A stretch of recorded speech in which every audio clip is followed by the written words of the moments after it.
Credere. Eccoci, pronti per un altro viaggio nella nostra storia? In questa puntata andremo ad Asolo, perché? Perché nel 2020 è cominciato il percorso per far parte del patrimonio UNESCO, ma ha una storia millenaria. Noi andremo un po' indietro, andremo 40 anni indietro a vedere com'era l'Asolo appunto di 40 anni fa. Poi parleremo però anche del Carnevale che si sta avvicinando, faremo un parallelismo tra il Carnevale 2020 e il Carnevale 1987, magari con uno sguardo a Venezia e non solo. E poi parleremo di infrastrutture, perché di infrastrutture se ne parla in questi giorni, vedi le autostrade, noi andremo a vedere come era la situazione 40 anni fa di alcune infrastrutture viarie, ma non solo, anche magari dell'edilizia scolastica. Tutto questo naturalmente dopo la sigla.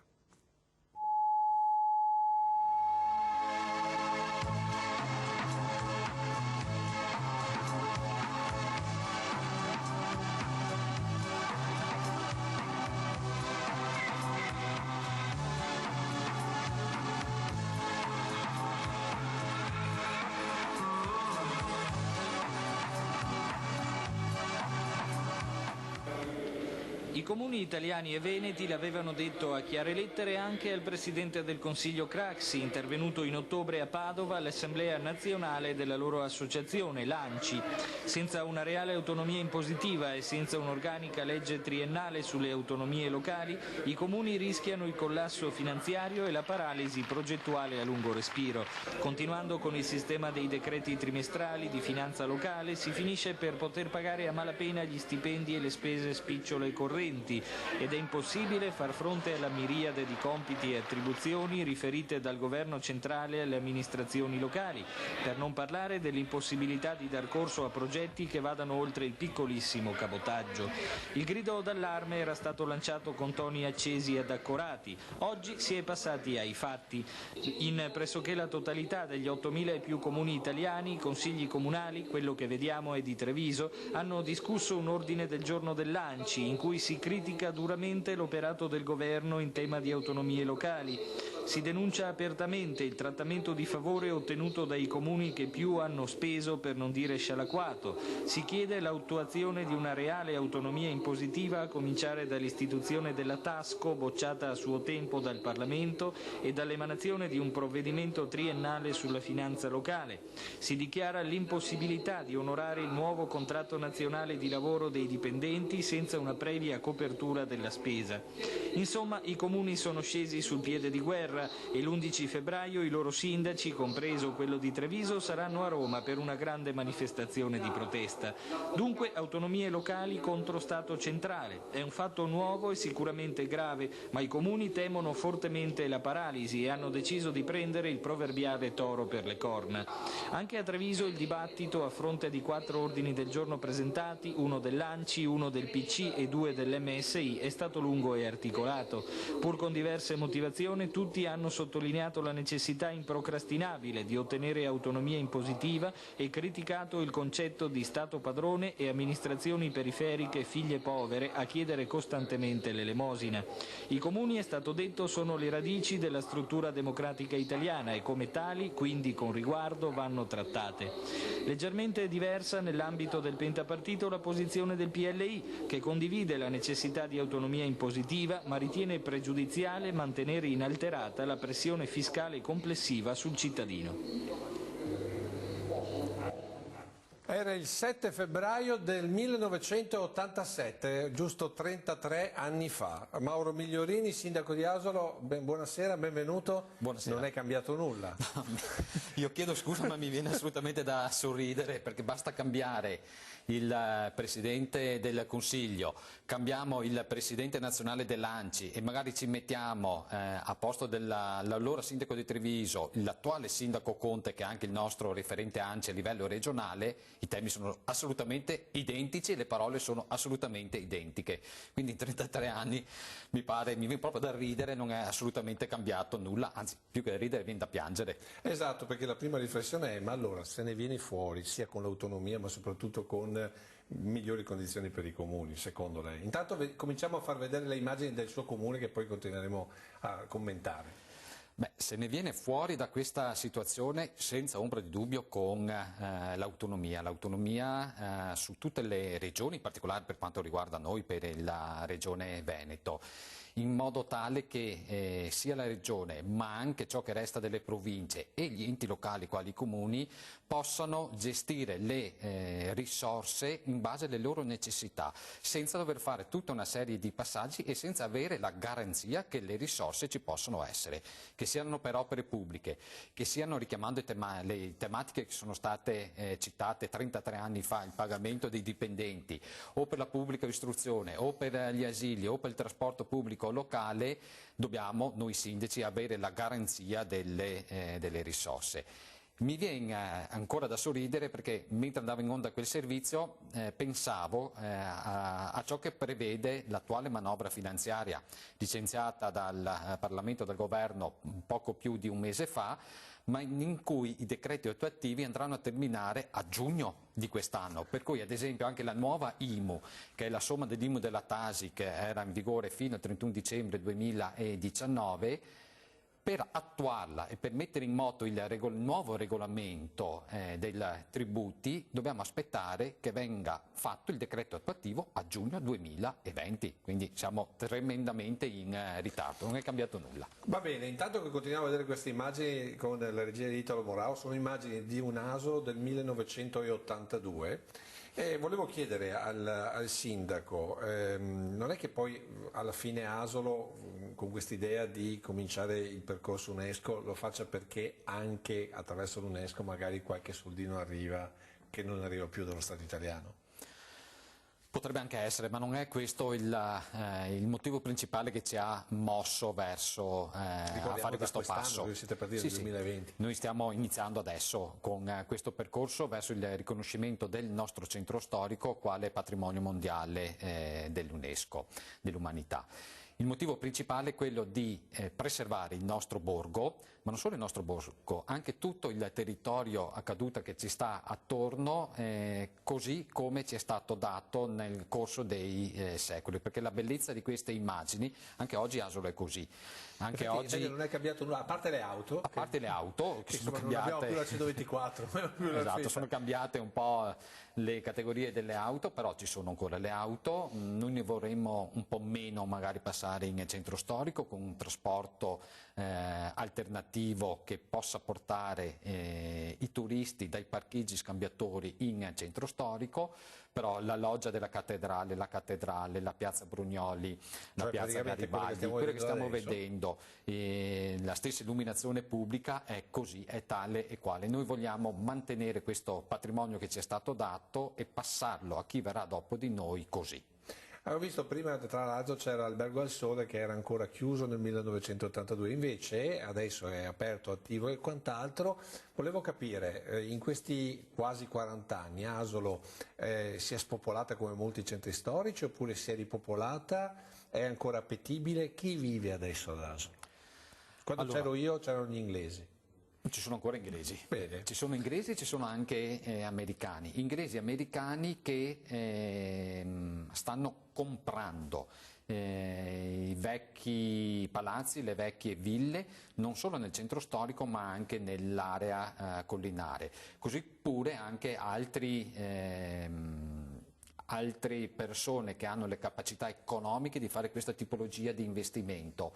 E il dato interessante è che non fanno e non acquistano e non sistemano solo come seconda casa o casa per le vacanze, ma ci vengono a vivere e questo è un dato assolutamente positivo. Ecco, adesso invece torniamo un attimo in studio, dopo continueremo a vedere le immagini, perché voi dovete pensare che il sindaco che vedeva l'immagine, che sta guardando le immagini per la prima volta, è rimasto era un po' in difficoltà, perché un po' l'occhio vedevo che stava guardando come è cambiato il suo comune, un po' doveva seguire il concetto. Adesso invece la porto a San Luigi, ecco, vedete San Luigi, perché parlavamo prima di stranieri, lì ad esempio gli americani avevano fatto molti anni fa una scuola diciamo così, avevano insediato degli studenti, si faceva, esatto, bravo.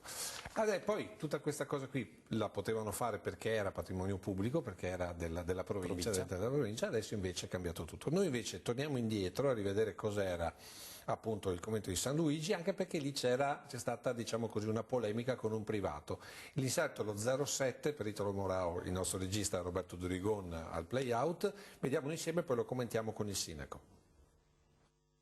Il caso potrebbe scoppiare ad Asolo nel giro di un mese, quando cioè arriverà, o almeno così si presume, l'esproprio per il confinante dell'ex convento di San Pietro sul Colle Ricco, onde consentire la costruzione della nuova vasca per l'acquedotto comunale. Per il momento si tratta solo di un grido di allarme lanciato dal vicinante, il quale vuole mantenere l'anonimo, che in un esposto inviato ieri al Comitato regionale di controllo sottolinea l'assurdità del progetto perché non solo in contrasto con la tutela dei beni culturali, ambientali e paesaggistici, ma soprattutto per la scelta del territorio ad alto rischio geologico, in un punto tra l'altro delicatissimo e privo di accesso, dove dovrebbe essere effettuato uno scavo con asporto di ben 4.500 metri cubi di materiale. Della cosa si è già mesi fa occupata la sezione asolana di Italia Nostra, evidenziando anche alcune perplessità circa l'eventualità dell'erezione di un anfiteatro sopra l'Erigendo Vascone. Ci si chiede, si legge nel documento di Italia Nostra, come tale progetto possa inserirsi nel piano di restauro ambientale del complesso monumentale di San Pietro, di proprietà della provincia, senza stravolgerne gravemente le caratteristiche. In sostanza, la domanda che ad Asolo in molti cominciano a porsi è questa: perché sistemare la megacisterna proprio a ridosso dell'antico chiostro, quando non mancherebbero soluzioni alternative più consigliabili e meno lesive per l'ambiente? L'amministrazione comunale, per quel che se ne può sapere, avrà avuto dunque i suoi buoni motivi per essere giunta a questa determinazione, ma ciò non toglie che la paura per gli effetti di eventuali sbancamenti di terreno non manca in questa parte di Asolo, dove ogni tratto di muro documenta con evidenti crepe la sua età. E l'anfiteatro dovrebbe mascherare la copertura di cemento armato della cisterna, ma stenta ad incontrare simpatie, se non altro, sottolinea l'anonimo espropriando, dato che non si è tenuto in minimo conto il pericolo di natura sismica esistente nella zona. Noi sappiamo che della Vascone non si è fatto più nulla, mi pare, in quella zona lì. Cosa è successo poi? Era vasca di acquedotto, mi pare l'abbiamo fatta. Il Vascone, così come era stato presentato, come riesco a capire dal servizio, no, non è stato fatto. È stata fatta comunque una vasca dell'acquedotto per coprire le emergenze idriche del centro storico di Asolo. Lì vicino al convento comunque. Sì, lungo la scalinata che sale verso la Rocca di Asolo, dopo la casa del privato che ha fatto quindi questa più in su rispetto a San Luigi, insomma. All'altezza di San Luigi, buttandoci l'occhio, uno che ha un po' l'occhio attento lo vede e riesce a capire dov'è. Ma comunque non più un vascone enorme, ma una cosa. Non un vascone enorme, ma una vasca di emergenza che nei periodi di siccità o quando viene a mancare l'acqua in centro storico interviene e va a sopperire questa perché carenza. Lo ricordiamo anche negli anni 80, anni 70 me lo ricordo perfettamente che d'estate mancava l'acqua, ogni tanto non arrivava più. Anni 80 sicuramente c'è stata questa soluzione. Però questo servizio mi interessava per capire che futuro in questo momento ha tutto il complesso del convento di ex San Pietro, io continuo a chiamarlo San Luigi perché per gli asolani è San Luigi. Ecco. Sì. Che futuro ha in questo momento? Cioè, qual è la prospettiva? Cosa succede lì? È stato acquisito da un privato qualche anno fa dalla provincia di Treviso e questo privato lo sta utilizzando per scopi ed eventi culturali. Ospitando mostre che sia di quadri ma anche di altre tipologie, ospitando concerti, collaborando anche con associazioni di Asolo e con l'amministrazione pubblica. Assolutamente aperto. Non è diventato un bed and breakfast enorme? No, è un luogo aperto, non sicuramente tutti i giorni, ma per tipologie di eventi e di manifestazioni assolutamente sì. C'è un buon rapporto tra l'amministrazione e il privato e viene anche utilizzato in alcune situazioni, in alcuni momenti, per ospitare anche eventi privati, cioè la festa privata, la celebrazione privata. Senta, in una battuta, anche questo contribuisce al percorso UNESCO, perché uno dice ma facciamo il percorso UNESCO, poi ci vendiamo i gioielli di famiglia, ma anche no. Sono d'accordo. Contribuisce anche questo sì, perché in tutti i beni pubblici e privati di Asolo, ciò che racconta la storia di Asolo devono essere utilizzati e aperti. E un altro bel esempio di apertura verso il territorio lo abbiamo in occasione del Festival del Viaggiatore che si organizza ormai da 5 anni nel mese di settembre ad Asolo, quando i privati aprono i loro palazzi, le loro dimore, le loro ville per accogliere i turisti e gli eventi del Festival del Viaggiatore. Senta, adesso noi ci vediamo invece, dopo andiamo subito in pubblicità, anzi no, facciamo così, Italo, andiamo subito in pubblicità, poi ripartiamo con un'intervista ad Attilio Zamperoni, che per chi è di Asolo, ma non solo, è già un personaggio, tra qualche istante.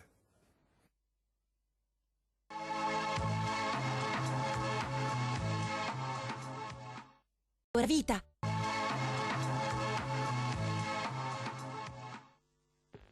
Zamperoni, lei poco fa mi ha detto che il prossimo incontro con il sindaco non avverrà in municipio, bensì davanti al procuratore della Repubblica. E allora che cosa racconterà lei al magistrato? Più che raccontare scrivo.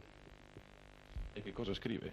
Scrivo gli esposti che ritengo siano doverosi per un pubblico amministratore scrivere, in quanto non è ammissibile che un amministratore non abbia delle risposte da un capo di un'amministrazione. Sono mesi che io ho chiesto delle delucidazioni, che ho chiesto delle spiegazioni, che ho chiesto delle motivazioni, non mi sono mai state date, anzi c'è sempre stato il silenzio assoluto. E ritengo questo, per una comunità come la nostra asolana, di cui mi sento rappresentante, che non sia un modo corretto. Lei ha detto di volere delle spiegazioni, ma spiegazioni in merito a che cosa? Ad alcune lottizzazioni di Villa d'Asolo e Sant'Apollinare, precisamente la lottizzazione numero 2, convenzione, lotti 5, 6 e 7, e un'altra lottizzazione di Sant'Apollinare, già costruita e ancora da approvare dai competenti organi regionali. Questo è doveroso per me segnalarlo, perché ritengo che non sia il modo migliore per tutelare gli interessi della nostra comunità, soprattutto gli interessi dei nostri cittadini. Attilio Zamperoni, proprio un attacco diretto al sindaco, non era neanche un attacco politico, perché qui sembra quasi mani sulla città per certi versi, no? Sì, sì. Lui ha nominato delle lottizzazioni con numeri per cui non so nello specifico di cosa si tratti. E così dimostriamo anche che non facciamo vedere i nostri ospiti i primi servizi. Esatto. Perché molta gente dice. Però l'anno 82, sì, se non sbaglio, era l'anno di espansione urbanistica della pianura del comune di Asolo. Infatti Attilio Zamperoni ha citato Villa d'Asolo, che in quegli anni ha avuto una importante espansione urbanistica in terreni che erano agricoli, e lo stesso Casella d'Asolo, in particolare sulla zona di Sant'Apollinare, sempre in quegli anni si è avuto uno sviluppo, una cementificazione come verrebbe definita oggi. Ecco, io questa cosa qui gliel'ho fatta vedere, l'ho fatto vedere ai nostri telespettatori perché volevo capire, sempre nel percorso UNESCO, ostacoli ci potranno essere ad esempio su alcuni investimenti oppure immobilizzazioni particolari che sono venute nel corso degli anni? Oppure è solo proprio puramente per il centro storico e quindi quello è rimasto di fatto inalterato nei secoli? No, è pensato solo per il centro storico, che è rimasto inalterato nel corso dei secoli. È ovvio che all'interno dell'area rossa riconosciuta dall'UNESCO attorno ci sono tutta una serie di aree che vanno tutelate. Ad oggi non c'è nessuna aggressione urbanistica ed ambientale su quest'area, quindi cerchiamo di mantenerla così, di farla andare avanti così. Stiamo rivedendo proprio le immagini dell'82, grazie a Italo Moraro e a Roberto Turigo in regia, perché è vero, cioè nel corso del tempo, se c'è un lato positivo che è capitato ad Asolo, è che non ci sono state mani sulla città, non sono state inversioni di cemento, c'è stato sempre un grande rispetto da parte di chi viveva ad Asolo e da parte di chi come dire, ristrutturava ad Asolo, ben prima di alcune limitazioni che adesso sono diventate la normale, giusto? Giusto, come la Allora legge sul io adesso consumo del tornerei, suolo. grazie Italo, torniamo in studio perché adesso invece vediamo un altro RVM, perché entriamo un po' nella parte più culturale, perché il percorso UNESCO di Asolo verte tutto sulla cultura, la storia della cultura, giusto? Cultura, ma anche ambiente. Ecco, cominciamo con la cultura, l'ambiente, beh, insomma, le colline asolane, però la cultura perché già nel 1987, e in questi giorni, in quelli di Venezia, vediamo l'RVM, c'era un presidente di regione che viveva ad Asolo che lanciava i 500 anni della presenza di Caterina Cornaro. L'inserto è l'11, giusto perché, per far vedere le immagini. Tra l'altro inizia questo RVM, eccolo qua, storia di Asolo con un libro particolare, 500 anni di Caterina Cornaro, quanto questa presenza, questa storia può contribuire al percorso UNESCO. Moltissimo. Diciamo che il periodo di esilio della regina Cornaro ad Asolo è stato un motivo di incremento culturale e storico, non solo per Asolo ma per tutta ciò che era una volta la podesteria di Asolo, ma direi anche per tutto il Veneto, come diceva allora il presidente Bernini. Tant'è vero che la regina Cornaro attorno a sé aveva chiamato i maggiori intellettuali dell'epoca, il Pietro Bembo con i dialoghi asolani, tutta una serie di architetti, di scultori, di poeti, era diventato un fulcro culturale della Serenissima Repubblica. Ecco, parliamo sempre del Presidente della Regione Carlo Bernini, perché lui ha sempre avuto un'attenzione particolare per quest'area, oltre che per il resto del Veneto, anche perché lui ci abitava verso Asolo. E sempre in questi giorni, cioè nel febbraio del 1987, quindi 33 anni fa, vedete questo telegiornale e questo servizio che parla non tanto di Asolo quanto della Fondazione Canova, che è altrettanto importante. Vediamolo, inserto il 14. L'ampliamento e la sistemazione della gipsoteca di Antonio Canova a Possagno è stato il tema di un incontro tenutosi ieri a Palazzo Balbi fra il Presidente della Regione Carlo Bernini, l'assessore di reparto Mirko Marzaro, il Presidente della Fondazione Canova Emilio Pavan e la Sovrintendente ai Beni Ambientali e Architettonici del Veneto Gabriella Gabrielli. L'operazione completa, è stato detto nel corso della riunione, avrà un costo di circa 2 miliardi di lire. Gli interventi sulla gipsoteca sono di carattere artistico e nel contempo ambientale. Sul piano artistico si tratta di dare più ampia e più integrale sistemazione ai gessi che sono serviti di preparazione all'artista per l'esecuzione finale in marmo. Questa sistemazione con ampliamenti edificali è molto delicata perché si tratta di rispettare l'aspetto basicale della costruzione ottocentesca del Segusini e la prima integrazione moderna operata negli anni 50 da Carlo Scarpa. Non si tratta di un'impresa impossibile, ha lasciato sperare Carlo Bernini, che ha assicurato il proprio intervento. Del disegno verrà informata la Giunta regionale e sarà messa anche al corrente la Commissione consiliare competente. Si dovrà quindi varare con tutta probabilità una legge specifica, magari con possibilità di finanziamento poliennale, dal momento che i lavori si protrarranno per alcuni anni. Nel corso della riunione il richiamo di attenzione sul Canova ha indotto il Presidente Bernini a riproporre un atto di giustizia storica ampliando il discorso ad iniziative volte al rilancio e alla riscoperta dei torretti, zio, nipote e pronipote, che del Canova furono i maestri. Perché abbiamo visto questo servizio? Perché c'è un gancio notevole. Pagnano ha, diciamo, forse le opere principali, le prime opere di Canova, giusto? Beh, a Pagnano il giovane Antonio Canova è andato a scuola a imparare a ampliare le sue capacità di scultore imparando dai torretti. Lo studio è era situato nell'attuale canonica della parrocchia di Pagnano d'Asolo. Poi da lì il giovane Antonio Canova ha preso la strada verso Venezia e successivamente su Roma. I torretti sono stati comunque dei personaggi fondamentali per Antonio Canova, tant'è vero che sia Antonio Canova che successivamente il suo fratellastro, il Sartori Canova, che è quello che poi ha voluto la gipsoteca, che è quello che ha voluto la gipsoteca, si sono ricordati sia dei torretti sia della città di Asolo, regalando un marmo alla città di Asolo, che è il marmo del Paride, che è conservato nella Sala della Ragione in Museo Civico ad Asolo. È bello che questo aggancio che aveva fatto l'allora Presidente della Regione Carlo Bernini della Canova, della Fondazione Canova con il territorio, perché la Fondazione Canova è un punto di eccellenza del nostro territorio, è un punto culturale fondamentale che va a completare anche l'offerta culturale e turistica del nostro territorio e di Asolo. Con la Fondazione Canova, grazie alla precedente presidente della Fondazione, la signora Franca Coin, è stato iniziato un progetto di collaborazione che tuttora sta andando avanti, che vede in rete Possagno, Asolo, ma anche Maser, ma anche Villa Emo di Fanzollo e il Museo Giorgione di Castelfranco. E qui arrivo a bomba, tutto questo, patrimonio UNESCO, le ristrutturazioni eccetera, nel passato sicuramente Bernini aveva visto lungo su un'offerta turistica.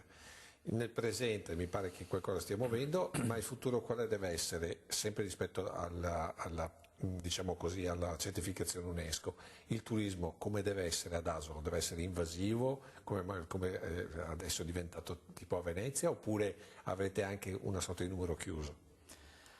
No, noi non abbiamo il numero chiuso, ma non vogliamo il turismo invasivo, non lo vogliamo né su Asolo né sul territorio delle terre di Asolo e della Montegrappa, su cui stiamo lavorando insieme agli altri comuni dell'Asolano e della Pedemontana per ottenere anche il riconoscimento MAB UNESCO del Montegrappa e del tutto Ricordiamo il territorio. che cos'è, perché uno dice MAB UNESCO, cioè che cosa vuol dire? Mentre UNESCO per Asolo significa il riconoscimento del centro storico come eccellenza, chiamiamolo così, a livello mondiale da un punto di vista culturale e architettonico, il MAB UNESCO del Montegrappa va a riconoscere la biodiversità dell'ambiente e va a tutelare l'ambiente, va a promuovere anche i piccoli prodotti locali, quali ad esempio i formaggi tipici del Grappa, ma ho anche il miele del Grappa o anche l'olio, tutte queste eccellenze del Quindi nostro diciamo territorio. non turismo di massa, mordi e fuggi, ma un turismo no. che sia in sintonia con il territorio? Un turismo che ami entrare nel nostro territorio e fare esperienze all'interno del nostro territorio. Abbiamo parlato di Venezia, visto che in questo periodo, nel 2020, ci stiamo avvicinando al Carnevale, andiamo a vedere che offerta c'era nel Carnevale di Venezia nel 1987. Liza Minnelli, Jerry Mulligan, Leonard Bernstein, Tom Jones sono solo alcune delle stelle che scintillano nel programma del Carnevale presentato questa mattina all'Hotel Europa a Venezia dal sindaco della città Nereo Laroni e dal direttore artistico del Teatro La Fenice Italo Gomez. Alla realizzazione della kermesse, che interessa anche la città di Palermo, hanno contribuito il Ministero del Turismo e dello Spettacolo, il Comune di Venezia e la Regione Veneto. Venezia ha voluto quest'anno buttare l'occhio oltreoceano per dar vita a una serie di iniziative culturali e scambi con l'America, riunite sotto il titolo di New York in Italia, che avranno inizio il 20 febbraio e si concluderanno il 3 marzo. Il Carnevale non sarà però che il punto di partenza di un programma pluriennale per una futura collaborazione tra Italia e Stati Uniti. Ma ritorniamo al Carnevale di Venezia. Inizierà il 20 febbraio il Teatro La Fenice con un concerto di musiche liriche italiane dal titolo Le Fenici Americane, su testi letterari di autori italiani e statunitensi. Seguiranno concerti blues e musicals. Da sottolineare in proposito gli spettacoli The Fantastics, che ha registrato la più lunga permanenza off-Broadway, Mama I Want to Sing, realizzato da cantanti di colore di New York, e ancora The Golden Land, che narra la storia dell'emigrazione ebraica in America dall'Europa orientale. L'omaggio a Leonard Bernstein, in programma per il 26 febbraio al Teatro La Fenice, sarà il momento clou della manifestazione. I ballerini del New York City Ballet danzeranno su musiche tratte da West Side Story, pietra miliare del musical americano. Per la musica un'eccellente presenza. Jerry Mulligan col suo sassofono si esibirà il 27 febbraio al Teatro La Fenice in un programma a dir poco vario. Affiancato dall'orchestra del teatro diretta da Michael Sasson, Mulligan sfoggerà tutte le sue doti interpretando musiche di Rossini, Bernstein, Copland e Offenbach. Ma questa è solo una piccola parte di un vasto e raffinato programma che sarà presente in tutti i teatri di Venezia e della terraferma. Naturalmente questa era l'offerta culturale, perché poi Venezia negli anni '80 venne costantemente invasa dal turismo, diciamo, di carnevale, che per quegli anni andava benissimo, adesso sta diventando un po' troppo invasivo. Ma la mia domanda era legata a questo servizio. Intanto il rapporto con Venezia, Asolo e Venezia. Che rapporto c'è adesso e che rapporto ci dovrà essere in futuro qualora Asolo diventi patrimonio UNESCO? Beh, Con Venezia c'è sempre stato un legame fortissimo. Dai tempi della regina Cornaro, quindi andiamo dal 1400 ad oggi, c'è sempre stato questo legame chiuso come due anelli tra di loro. Il rapporto attuale che ho io con Venezia, con l'amministrazione di Venezia, è sempre di collaborazione, in particolare all'interno della Fondazione Malipiero. Ad Asolo c'è l'abitazione del maestro Malipiero, ci sono delle proprietà della Fondazione Malipiero che vengono gestite in collaborazione tra il Comune di Venezia e il Comune di Asolo. Quindi si siete con Brugnaro spesso e volentieri? Spesso e volentieri no, ma però volentieri sì, spesso no, ma ci sentiamo assolutamente sì. Quindi diciamo il rapporto c'è, Venezia-Asolo c'è un rapporto costante. Assolutamente. E il futuro quale potrebbe essere, secondo lei, secondo voi, il ponte, ma anche sotto profilo turistico?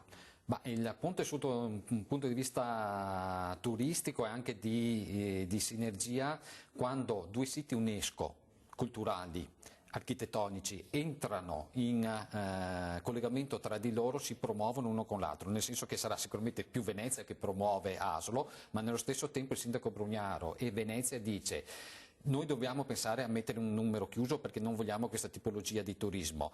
Noi invece diciamo: noi vogliamo una tipologia di turismo, come ho detto prima, che ami e rispetti il nostro ambiente. Quindi ci può essere questa contaminazione e questa selezione anche naturale di flussi turistici. Sarebbe da parlare adesso di bed and breakfast, di case vacanze, eccetera. Purtroppo il tempo è finito.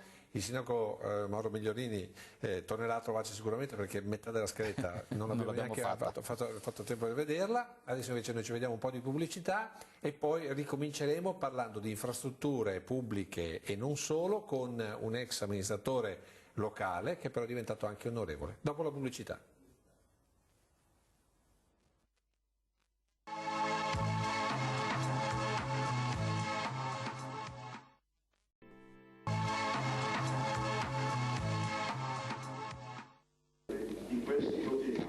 La provincia intende stringere i tempi invitando l'ANAS a decidere al più presto per il ponte a Ponte di Piave. Una situazione problematica da diversi anni, sia per la viabilità della zona, sia per i collegamenti con la Postrumia.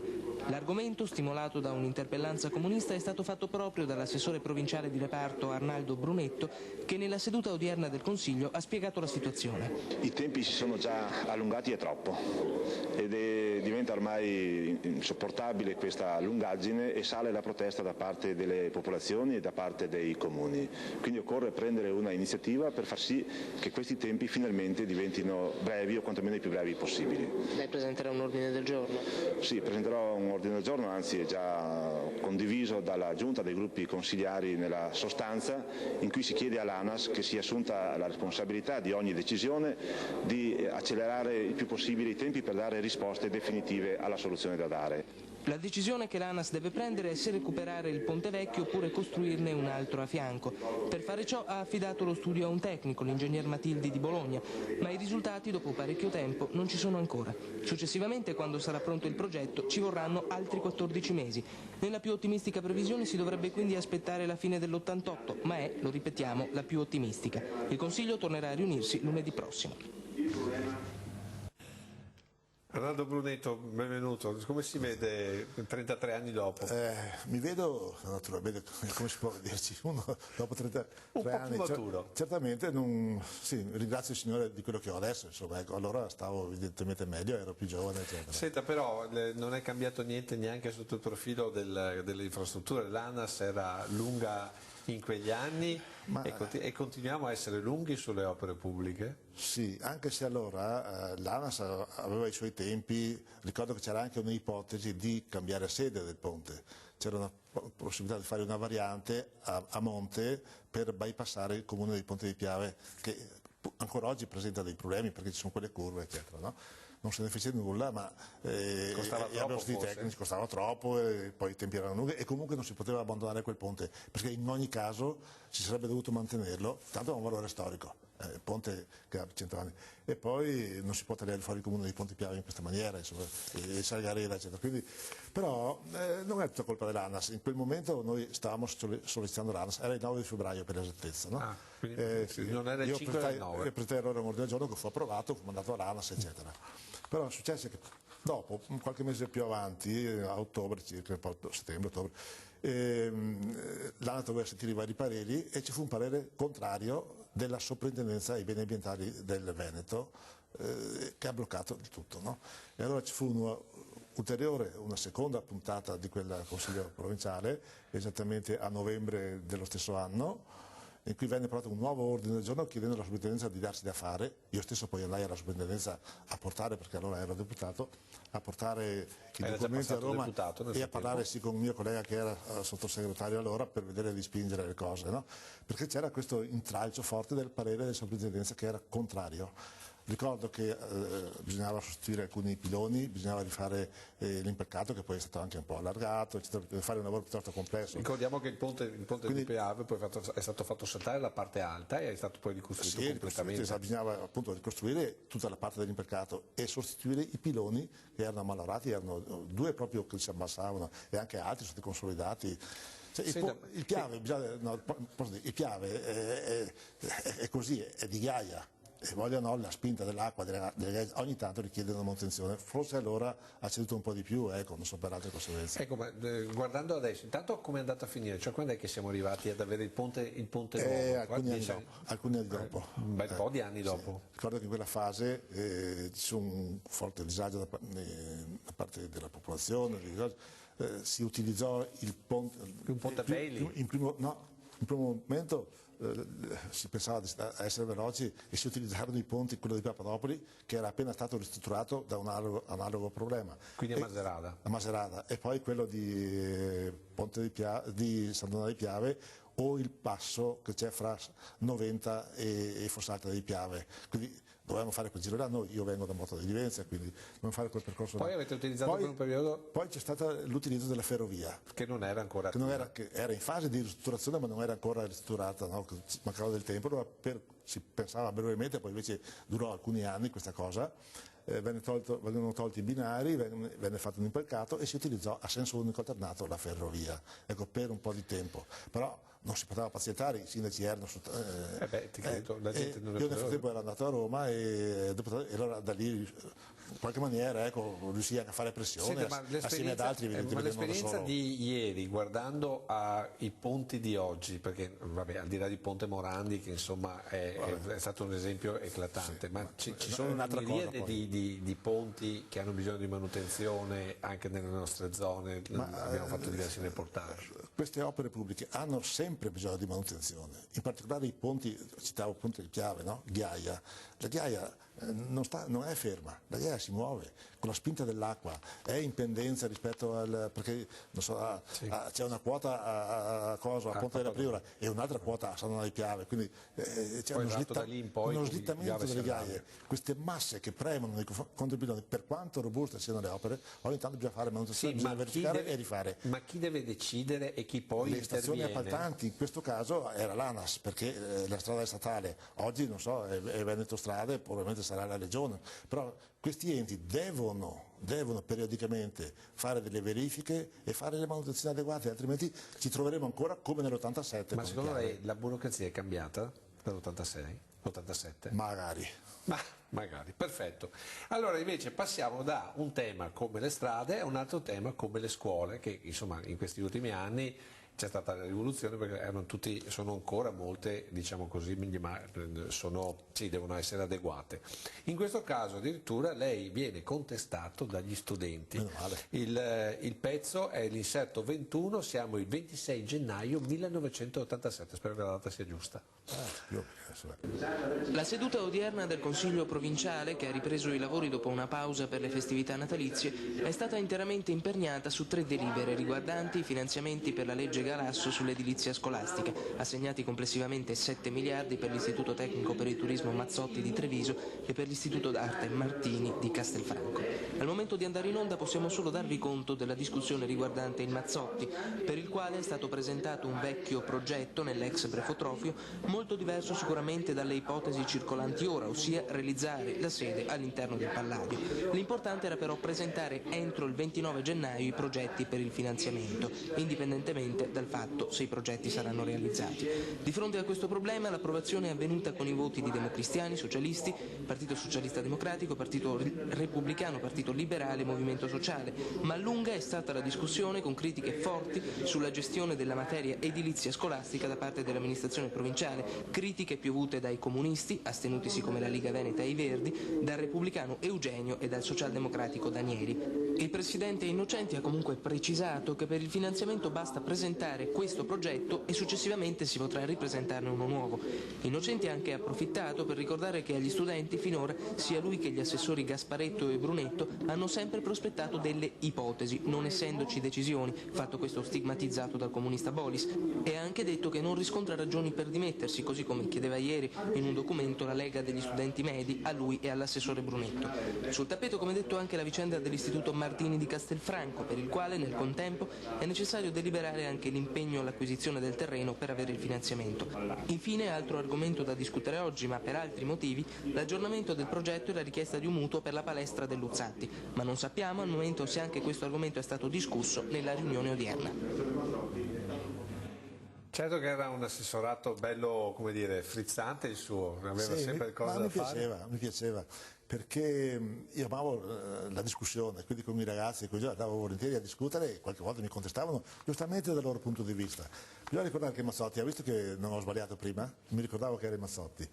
Il Mazzotti è stato costruito in locali di fortuna, è stato realizzato, è stato diciamo, inizialmente per il Mazzotti sono stati utilizzati turistico, locali ricordiamo, turistico, sì, per il turistico Mazzotti, utilizzati locali quasi di fortuna. È inevitabile che non fossero di gradimento degli studenti, era inevitabile che ci fossero delle proteste perché i tempi sono comunque lunghi, e quindi io ho dialogato con loro e ho accettato la contestazione proprio perché era anche un contributo ad andare avanti, non è che forse non mi sono mai lamentato di questo, ho partecipato a parecchi incontri con studenti che contestavano e mi sono sempre trovato bene. A quel tempo però voi avevate i soldi da poter investire, poi legge Galasso, cose di questo genere. Adesso li farebbe l'assessore o comunque come si dice, il consigliere del Presidente dell'attuale ordinamento della provincia? Ogni epoca ha i suoi problemi.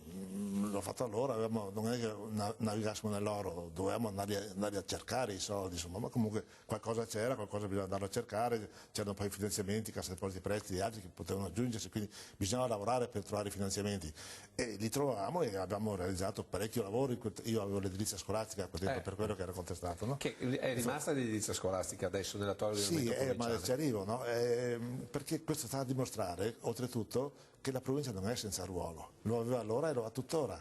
I politici attuali devono rendersi conto che inseguire la demagogia tante volte, no? O gli slogan, aboliamo di qua, è sbagliato. Bisogna prendere coscienza dei problemi per quello che sono.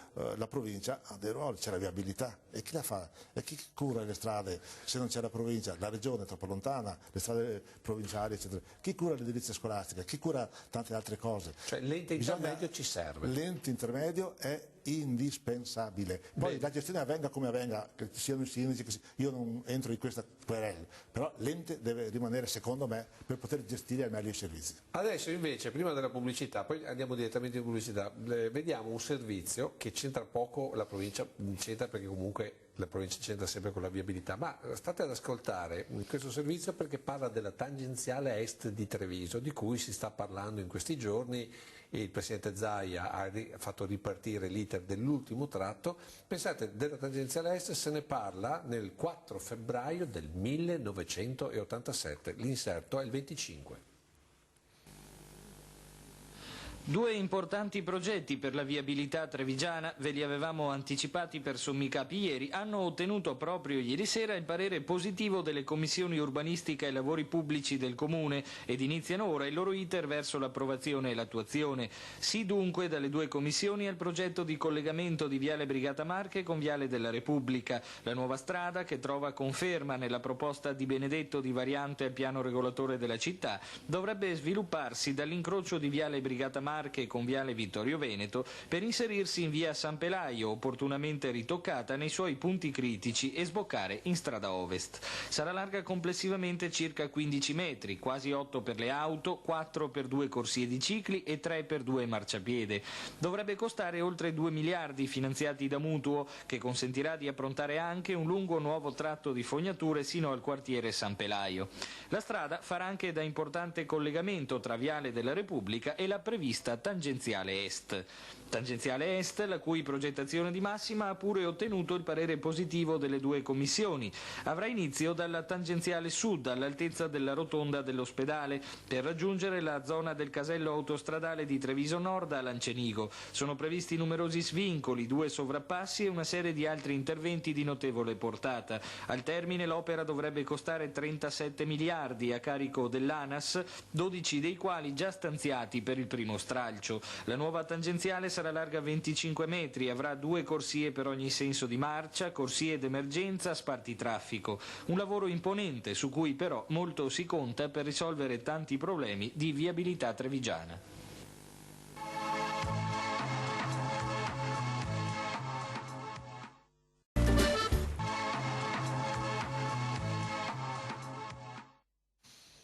Eccoci tornati in studio con il nostro ospite, l'ex deputato e assessore della provincia di Treviso e anche sindaco di Motta di Livenza, Arnaldo Brunetto. Allora, abbiamo visto questo pezzo dedicato alla viabilità trevigiana, tangenziale est che non è stata realizzata, il collegamento tra Viale Brigata Marche e strada ovest che non è stato realizzato, si parla del terraglio est e tutto questo naturalmente nell'insieme si parlava addirittura già a quel tempo della liberalizzazione della A27. Però lei prima mi diceva, addirittura noi parlavamo della Pedemontana nell'87. Nell'87 ci fu un incontro organizzato da me fra l'altro e dalla collega della provincia di Vicenza a Romano di Ezzelino con tutti i sindaci del percorso della Pedemontana, con le due province, con l'ANAS eccetera, in cui avevamo stabilito un protocollo. Quindi parte dell'87? Siamo nell'86. 86 a Romano d'Ezzelino, presso il municipio di Romano d'Ezzelino, ricordo molto bene.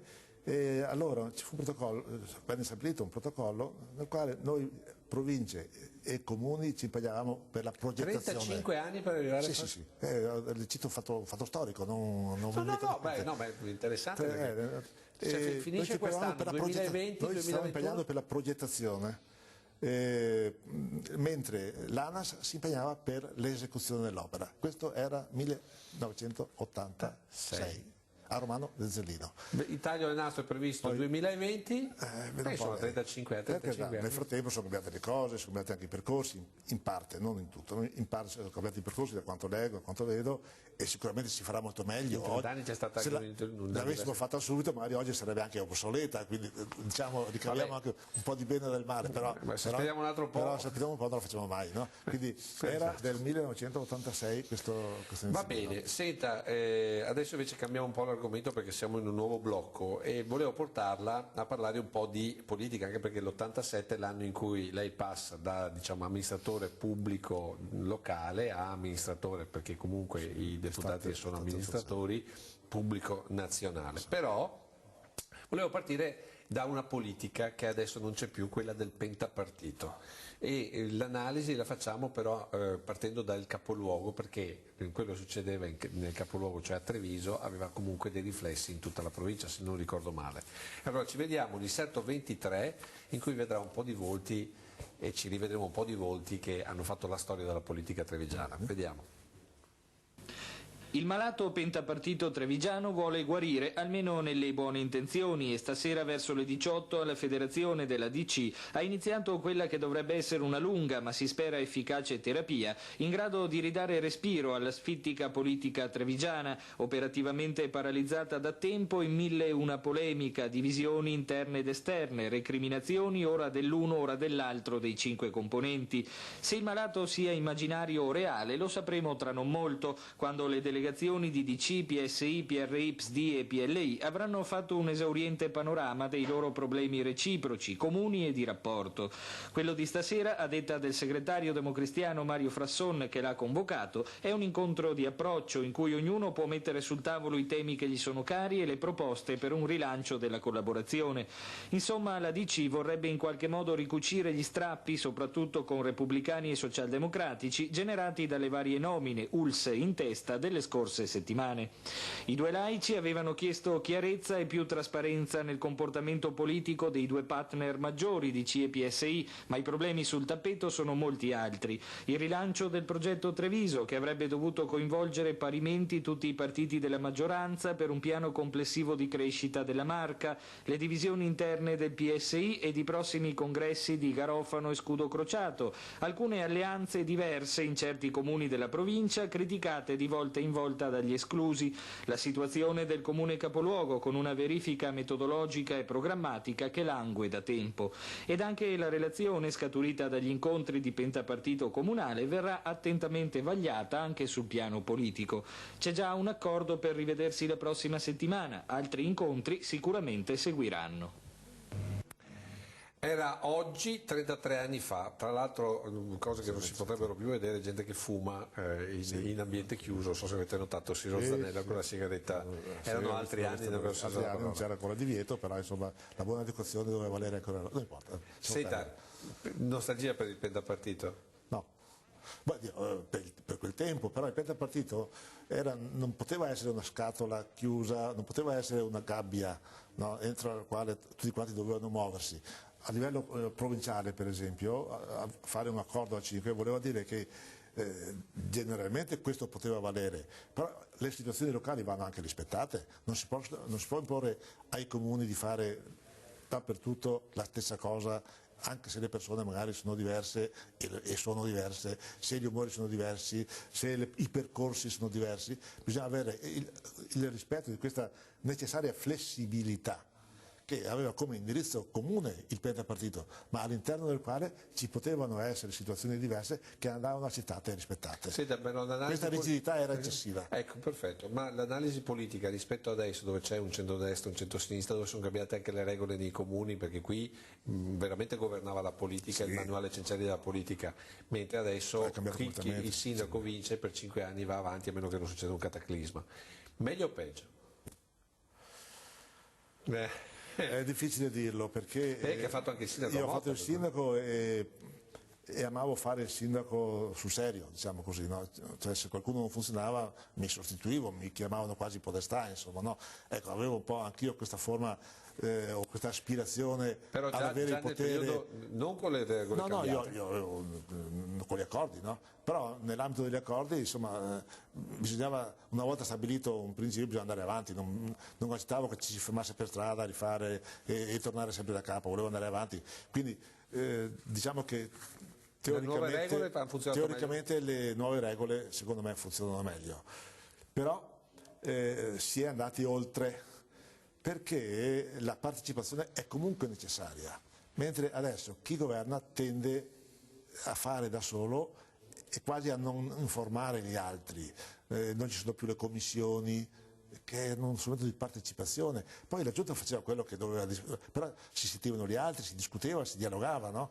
Adesso, se osservo le situazioni locali che conosco un po', vedo che il dialogo è ridotto al minimo o addirittura è inesistente fra maggioranza e minoranza, mentre fermo restando il ruolo, la competenza, le prerogative della maggioranza, bisogna dare spazio anche a un meccanismo di partecipazione che coinvolga le minoranze. Quindi lei... perché tutta la gente deve essere amministrata. Appunto, ma voglio capire, ma allora secondo lei dov'è che si dovrebbe andare a toccare per il futuro per migliorare ulteriormente il meccanismo dell'amministrazione locale del sindaco? A volte basta, non non sono le regole, perché le regole servono fino a un certo punto, le regole, è anche la gente, è il buon senso, è la mentalità che va modificata un po', cioè l'accettazione dell'altro.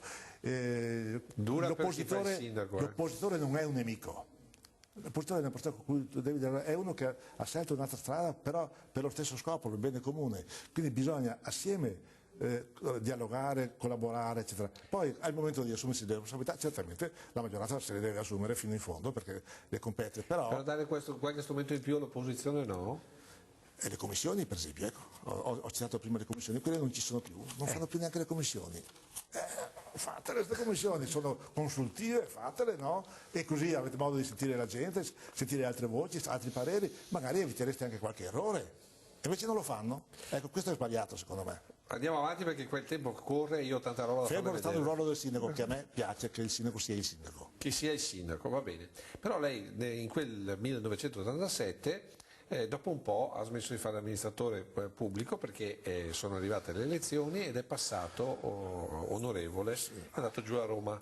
Adesso le faccio vedere perché facciamo un salto in avanti ma di un po' di anni. Diciamo che ho continuato a far parte del Consiglio provinciale e anche del mio Consiglio comunale, però evidentemente non più come amministratore ma come consigliere. Adesso vediamo questo RVM sonoro in cui parliamo di lei come appunto deputato e del 16 novembre del 91 si parla di un convegno DC. Sentiamolo.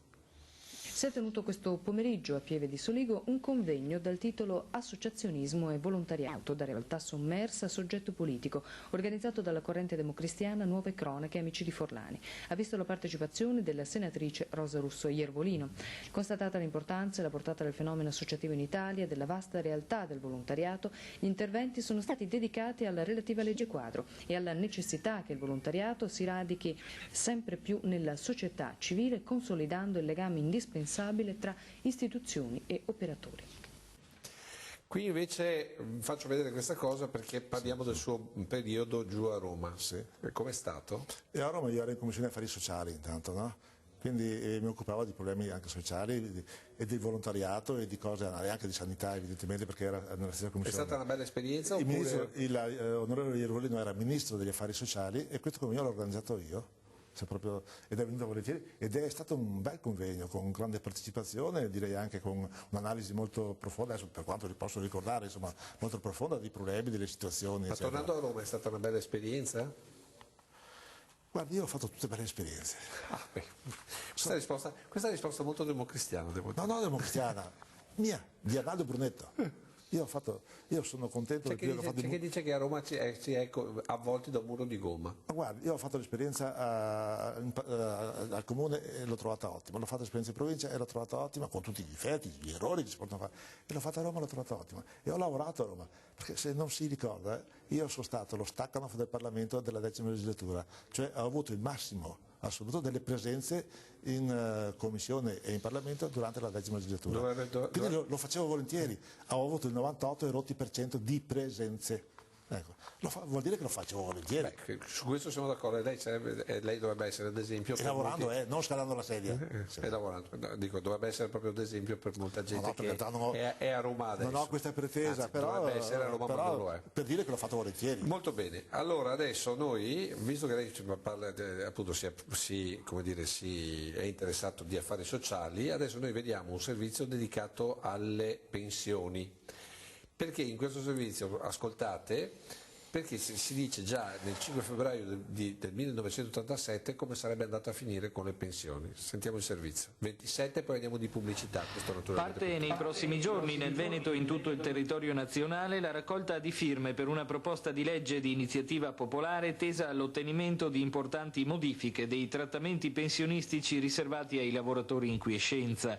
La proposta, che si rivolge a tutti i cittadini che abbiano compiuto i 18 anni, parte dalla Federazione Nazionale Pensionati CISL ed è appoggiata dall'intera struttura del sindacato.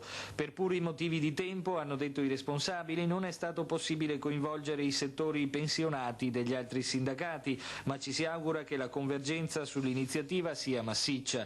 Nel testo di legge proposto si chiede la concessione anche agli ultrasessantenni della maggiorazione sociale già attribuita a chi ha più di 65 anni, l'aumento delle pensioni minime, l'eliminazione degli assurdi limiti imposti dalla legge 110 140 agli aumenti delle pensioni, ma soprattutto, e questo è il cardine dell'iniziativa, l'aggancio di tutte le pensioni agli stipendi dei lavoratori in attività, con i relativi aumenti sulla base del crescere del costo della vita. Noi vogliamo evitare che si ripeta per il futuro quello che è stato il dramma dei pensionati durante questi anni. Partire con pensioni di un certo tipo, collocate ad un certo livello, e trovarsi con il tempo, con l'aumento del costo della vita, con l'aumento delle retribuzioni di lavoratori in servizio, con delle pensioni che avevano perso completamente l'aggancio con questa realtà e che quindi erano ampiamente svalutate e che quindi comportavano problemi reali e pesanti per questi lavoratori. Ecco, quindi non un'iniziativa settoriale, ma un'iniziativa che potrà essere utile anche per il lavoratore trentenne di oggi. Credo sia importante sottolineare e ricordare a tutti i cittadini, i lavoratori, non solo i pensionati, questo punto, perché in realtà noi ci rivolgiamo al problema complessivo delle pensioni, problema che investe non solo i lavoratori che hanno oggi le pensioni, ma agli lavoratori, a tutti noi che domani ci troveremo in questa condizione.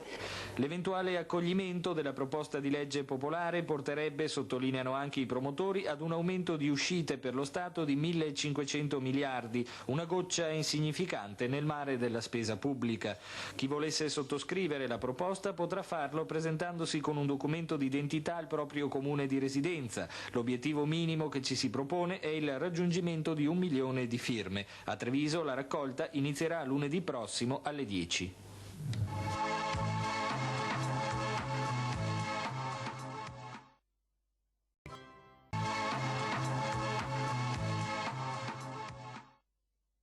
Eccoci qua di nuovo, abbiamo visto prima della pubblicità il servizio sulle pensioni che adesso Italo Morao con Roberto Durigon ci farà rivedere nelle immagini e con Nando Brunetto che nel suo periodo a Roma si è interessato del sociale. Come analizzare le pensioni di ieri appunto attraverso quel servizio che abbiamo sentito, il fatto di poterle agganciare agli stipendi del tempo, una sorta di scala mobile e alle situazioni invece odierne?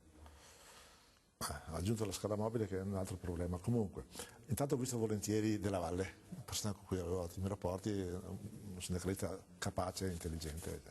Mi ha fatto piacere rivederlo come ho visto altre persone prima. Direi che il metodo di oggi non è idoneo a misurare i problemi di allora. Ci sono situazioni diverse e quindi il modo di misurare è diverso. Sicuramente, allora venivano fatte alcune richieste che magari era difficile assecondare perché andavano ad aumentare la spesa in un momento in cui già la spesa pubblica cominciava ad avere livelli di un certo peso, insomma, no? Però c'era anche, mi pare di aver capito, una ipotesi di revisione, di studio di approfondimento che già allora poneva i problemi del futuro. Io ricordo studi del tempo nei quali si diceva guardate che fra 20 anni le pensioni, se non si pone mano eccetera, saranno così, saranno, cioè si prevedeva già allora da parte degli studiosi quello che poi è avvenuto, cioè l'aggravio eccessivo della spesa pubblica e l'aggravio eccessivo anche del costo delle pensioni, che ha portato poi, grazie o meglio per colpa dei ritardi che sono intervenuti sull'argomento, a un rimedio troppo veloce, troppo tempestivo, troppo frettoloso, ecco, uso questo termine, drastico del governo Monti e della Fornero, che però rispondono a un principio sano. Eccolo qua, Se c'è stato un intervento drastico è a causa dei ritardi e a causa magari anche un po' della frettolosità, ricordo gli errori del calcolo dell'INPS eccetera, però magari in forma un po' attenuata, ma l'intervento sulle pensioni per garantire anche ai futuri giovani, ai futuri lavoratori, un minimo di pensione idoneo a vivere in maniera dignitosa era necessario ed è necessario tuttora. Non è che possiamo parlare contro e chiedere tutto. Allora c'è una venatura nell'intervento di alcuni sindacalisti che sentivo dire aumentare, adeguare al costo della vita, adeguare alla scala mobile, eccetera. No, allora si andava nel precipizio. Bisognava porre un freno.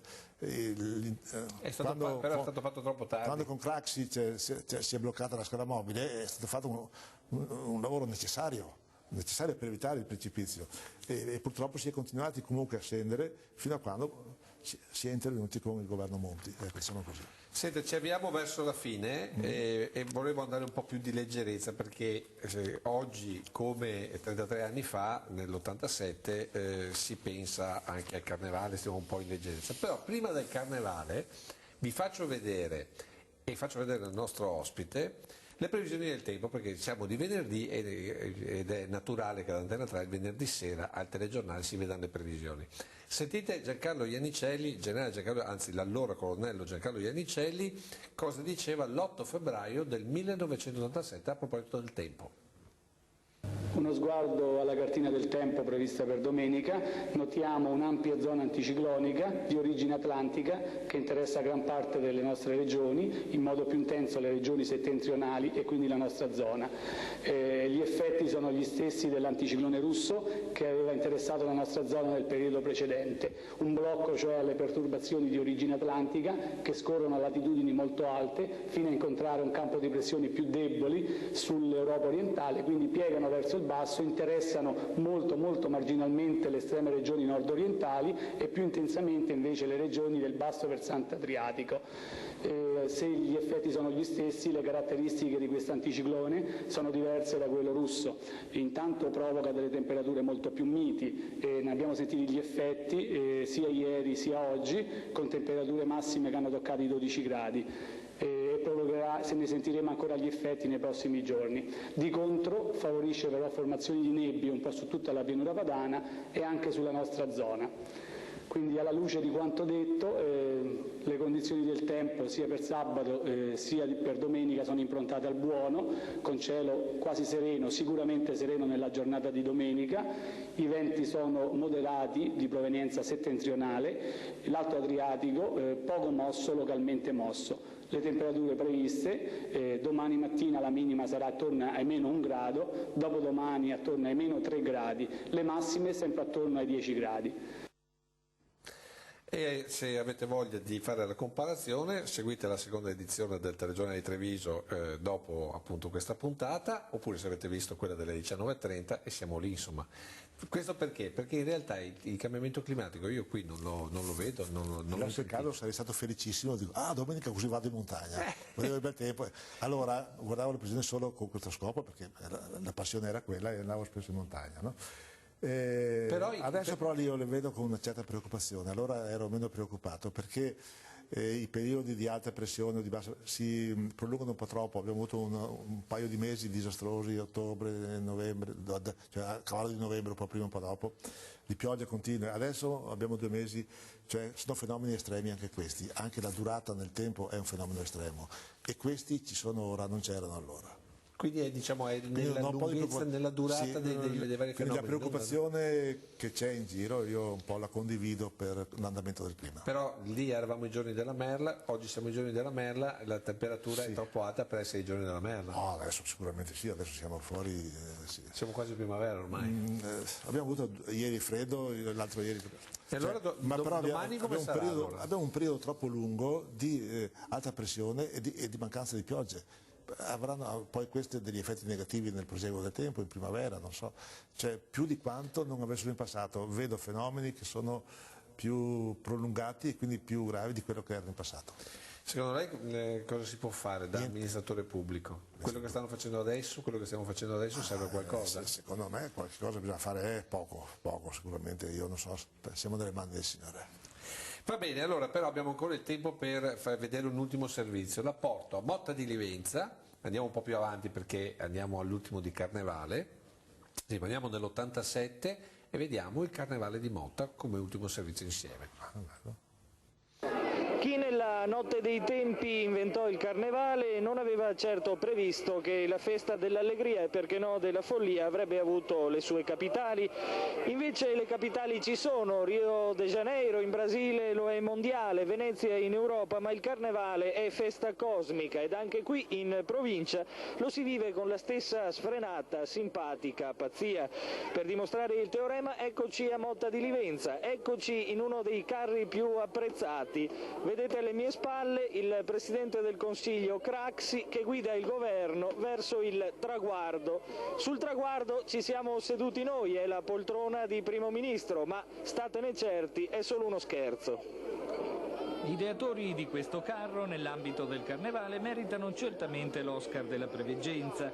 Fatti i complimenti ai Nostradamus mottensi, eccoci alla festa. Qui non c'erano ballerini d'Oltralpe dal nome famoso, non cantanti lirici di grido, scusate la stonatura, non raffinatissimi banchetti rigorosamente riservati a very important persons, meglio se a stelle e strisce. Abbiamo trovato però il carnevale più genuino, quello fatto di costumi in stile fai da te, di soddisfazioni vere nel veder funzionare alla perfezione gli ingranaggi del proprio carro, nel vedere la telecamera accendersi sul proprio costume invece che sulle altre centinaia. A Motta di Livenza si sono divertiti davvero, sfidando lo scherzo maligno del generale Inverno, che di marzo se n'è infischiato spedendo un venticello gelido a far svolazzare i costumi e a tingere di rosso naturale guance e nasini, rendendo inutili pennarelli e polverine. Come oramai tradizione, in un carnevale mottense entrato nel novero degli appuntamenti classici del Trevigiano, la festa non è stata solo carri e maschere. In piazza c'era tanta gente per il corpo di ballo del Flavia Club di Sacile, che in esclusiva per Antenna 3 ha fatto il bis di un valzer viennese. Il saluto finale è venuto dalla Filarmonica di Lorenzaga, alla prima uscita importante a poco più di un anno dalla sua pressoché totale ricostruzione, e da un alto prelato con tanto di benedizione. E così abbiamo visto il Carnevale di Motta di 33 anni fa. Quello di quest'anno come sarà? Con un grande presidente della Proloco che si chiamava Augusto Coin, non so se hai conosciuto. No, non l'ho conosciuto, però ho visto il Carnevale, devo dire la freschezza, la genuinità di questo Carnevale non è da poco. Speriamo che sia così anche per quest'anno e per i prossimi anni. Adesso frequento un po' meno, sarà vecchiaia, ma adesso vado qualche volta se ho bisogno di andare con i nipoti, assistere i nipoti che vanno avanti. Vabbè, staremo a vedere il prossimo fine Carnevale. Comunque andrò a vederlo. In ogni caso l'importante è che rimanga un po' di allegria. Questo senz'altro, guai. Questo deve essere il messaggio anche per il futuro. Per tutti, per sempre. Esatto. Grazie a Arnaldo Brunetto. Siamo fuori onda naturalmente. No, siamo in onda, assolutamente. Roba in onda. Con questo vi saluto Arnaldo Brunetto, grazie, questo vi dimostra quanto ci sia di genuinità nella nostra trasmissione. Noi ci vediamo venerdì prossimo, sempre 21:15, sempre Antenna 3 con un altro viaggio nella nostra storia. Arrivederci.